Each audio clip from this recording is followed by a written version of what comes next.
নবী সাল্লাল্লাহু আলাইহি ওয়াসাল্লাম বলেছেন, রাতের বেলা ঘুমানোর সময় কেউ যদি 3টা সূরা 3বার করে পড়ে, সূরা ইখলাস 3বার, সূরা ফালাক 3বার, সূরা নাস 3বার, 3বার করে পড়ে হাত দুটোকে একত্রিত করে এভাবে ফু দিয়ে পুরো গা যদি মাসাহ করে, নবী সাল্লাল্লাহু আলাইহি ওয়াসাল্লাম বলছেন সারা রাত সে যে ঘুমিয়ে থাকবে, দৃশ্য অদৃশ্যের কোনো ক্ষতি তাকে স্পর্শ করবে না ইনশাআল্লাহ। এই আমলটা কি করতে পারি না? আল্লাহ তৌফিক দান করুন। আর একটা সূরা সম্পর্কে নবীজি বলেছেন, রাতের বেলা কেউ যদি ঘুমানোর সময় পড়ে বিছানায় গিয়ে, আল্লাহ রাব্বুল আলামিন তাকে শিরকের পাপ থেকে বাঁচিয়ে রাখবে ইনশাআল্লাহু আযজা ওয়া জাল। শিরকের পাপ কি? আল্লাহর সাথে অংশীদার করা, যেই পাপের কারণে প্রতি 1999 জন মানুষ জাহান্নামে যাবে।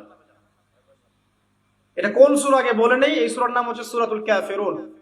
কুল ইয়া আইয়ুহাল কাফিরুন লা আ'বুদু মা তা'বুদুন। এই সূরাটা যে ব্যক্তি রাতের বেলা বিছানায় গিয়ে পড়বে, আল্লাহ রাব্বুল আলামিন তাকে শিরকের পাপ থেকে নিজেই বাঁচিয়ে রাখবেন ইনশাআল্লাহ।